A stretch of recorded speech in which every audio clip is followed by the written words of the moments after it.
Le chef d'état-major général des armées et le ministre d'État en charge de l'administration territoriale aux côtés des forces combattantes du détachement militaire de Seba. C'est une visite pour leur remonter le moral et les encourager suite à la récente attaque à laquelle ils ont pu faire face avec détermination. Mais il y a aussi des points à éclaircir. Le patron de l'armée n'est pas du tout satisfait de certaines attitudes sur le terrain des opérations. Il s'agit de l'indiscipline de certains éléments. Et là, le ton change. On a dit que les téléphones Android sont interdits sur le terrain.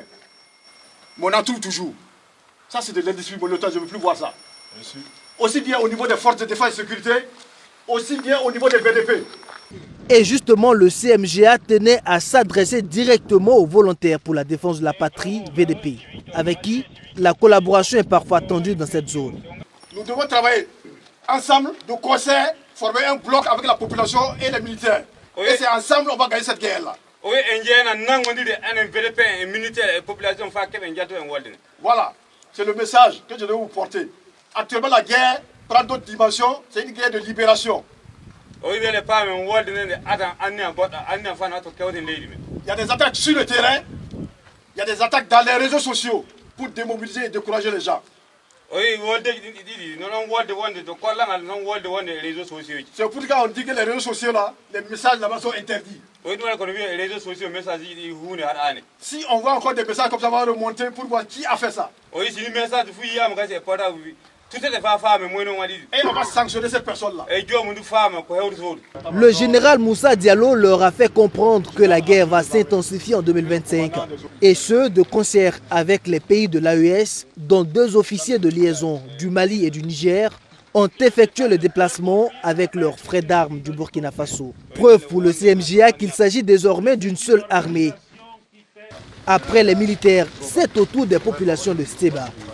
Un dialogue direct avec une délégation chargée de porter les doléances des 20 000 âmes de la localité.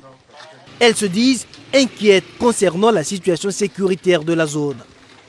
Nos doléances les plus chères aujourd'hui, c'est vraiment la sécurité de la population. Nous voulons un renforcement de la sécurité de la population. Nous voulons qu'aujourd'hui, que tout FDS qui est là aujourd'hui, reste avec nous. Nous sommes vraiment prêts à accompagner, à soutenir le président Traoré et nous sommes sûrs que nous allons vaincre. Ainsi, les doléances, parlant bien sûr de la sécurité de la ville, c'est un élément fondamental. Si on a pu avoir cette sécurité, on peut non seulement travailler dans la quiétude, et par rapport à cela, nous pouvons même ne plus faire des demandes à quelque part pour chercher de quoi vivre, de quoi manger. Justement, concernant l'alimentation, cette population du chef-lieu de la province du Yaga dit vivre essentiellement de dons et de ravitaillement, les travaux champêtres étant à l'arrêt à cause de l'insécurité. Le ministre d'État en charge de l'administration territoriale, messager du chef de l'État, le capitaine Ibrahim Traoré, dit avoir apprécié la franchise des échanges et pris bonne note des doléances.